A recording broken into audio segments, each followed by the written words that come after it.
Krusty Crew. Good morning, USA.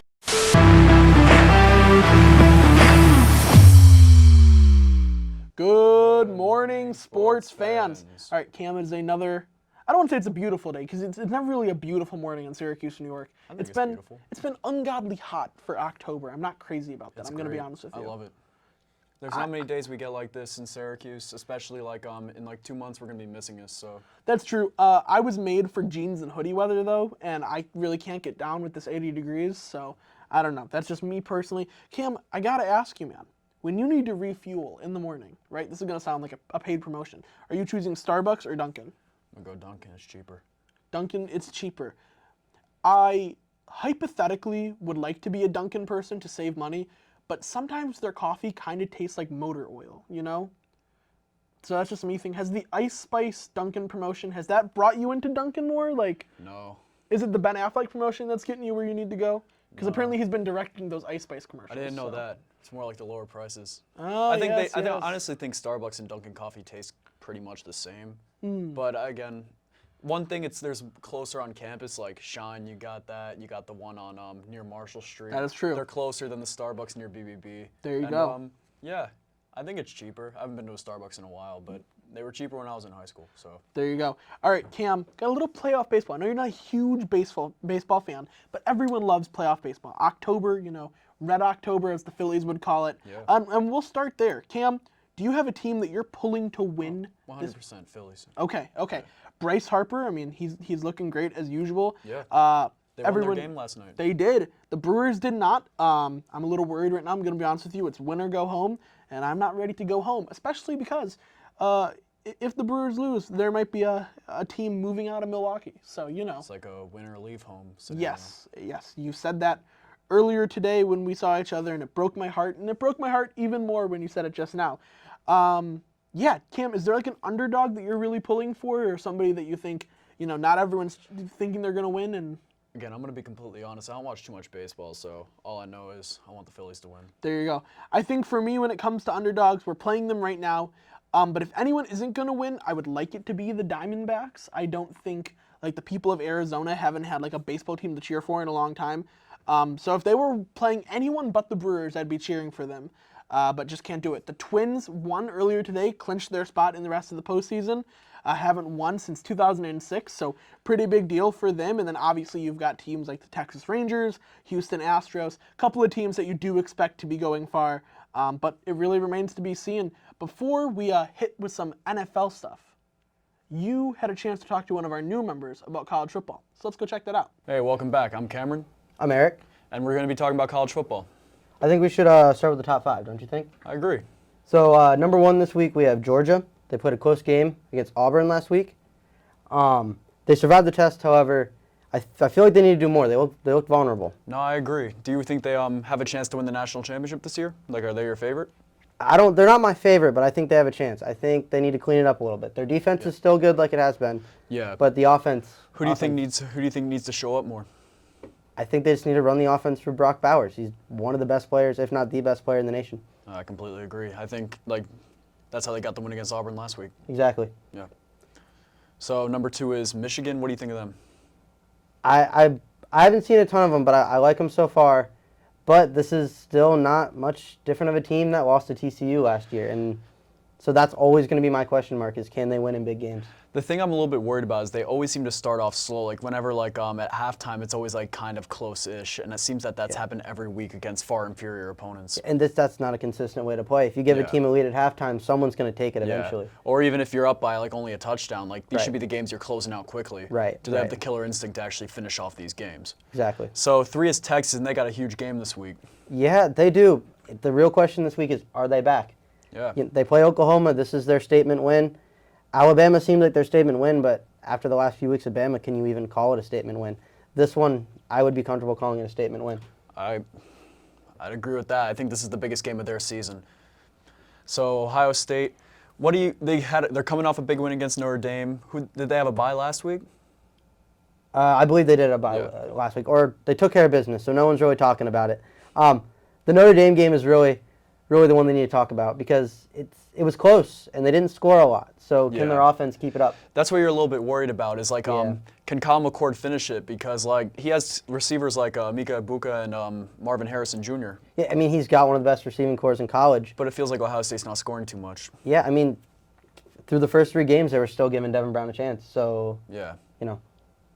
And then what's the last team? And then we got Florida State. Florida State, I like them. They've played well, but I still want to see more, and I want to see how they push through to the end of the season. I mean, the ACC seems like it's gotten better this year, and they're going to have tests, and they're going to have games like Boston College. They got to find a way to win.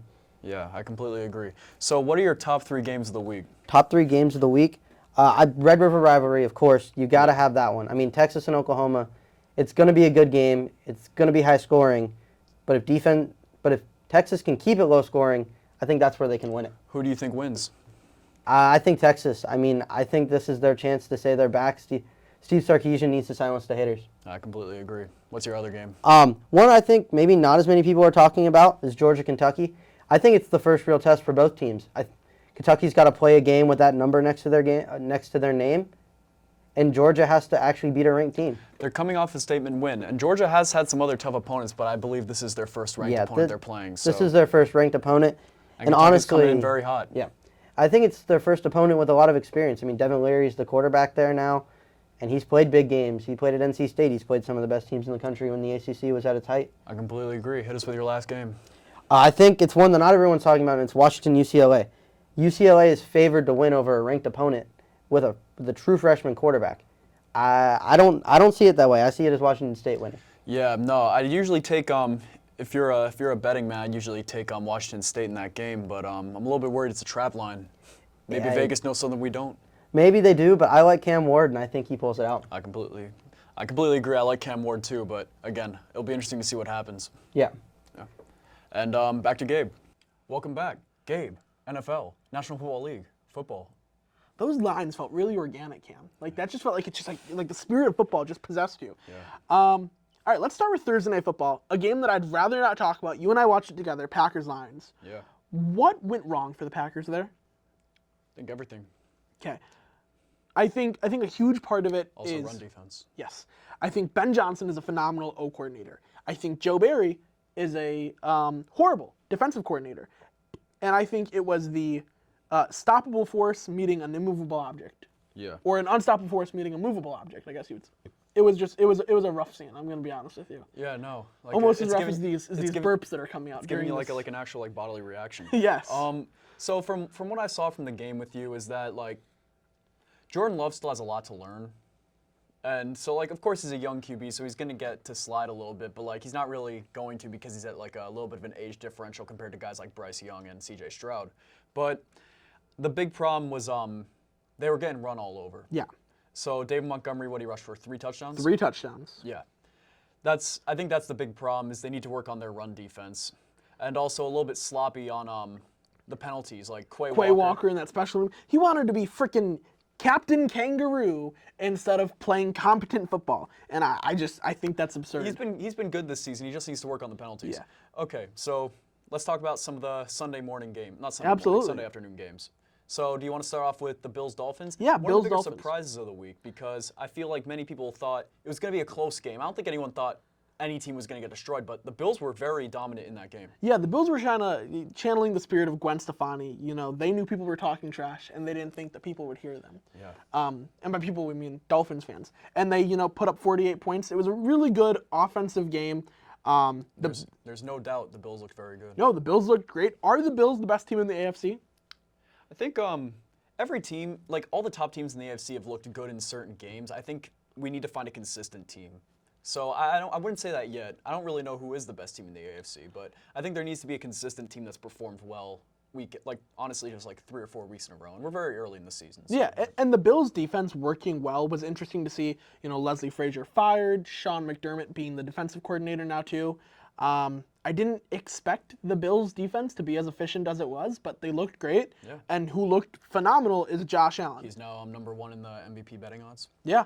I think those turnovers, he seemed to stop them, but Yeah, I think he's only had 1 turnover from weeks 2 through 4. there we go. So if he can control that, the Bills are going to be an absolute unit. Cam, what do we got next, man? I believe it's the Titans versus the Bengals, and Rough scene for Bengals fans. yeah, 1-3 now. Honestly, if the Rams didn't look kind of shaky in Yeah. Monday Night Football, it should be 0-4. Yeah. Joe Burrow's looked horrendous.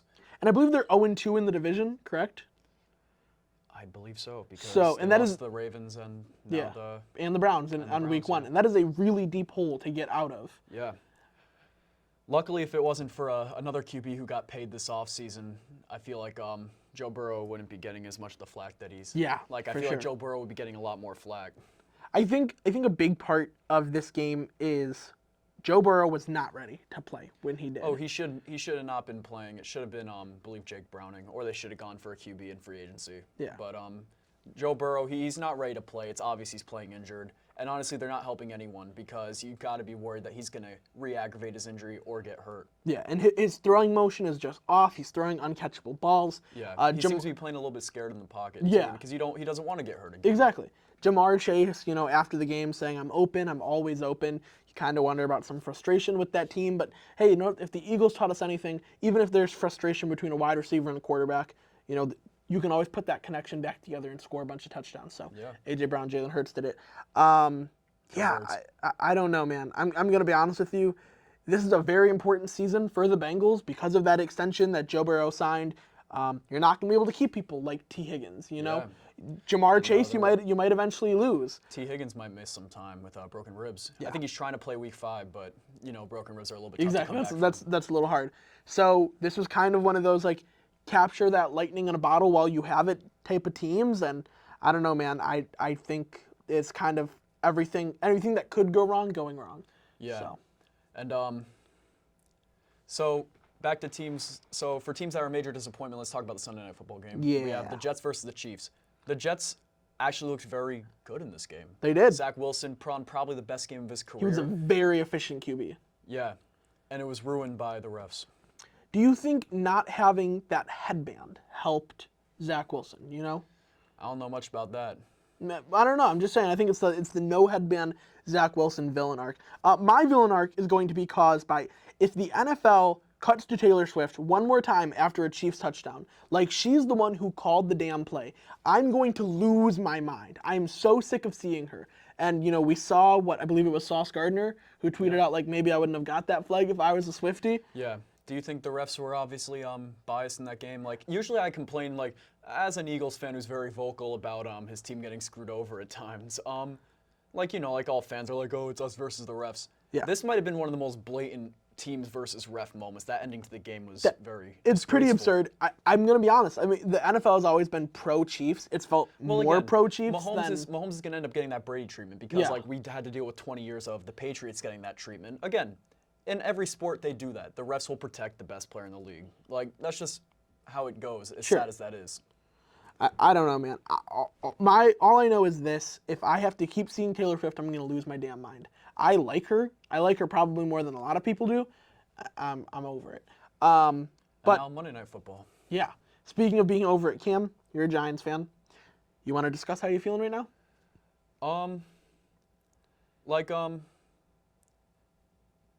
Pretty disgraceful. Yeah. I don't really know what to say about the game.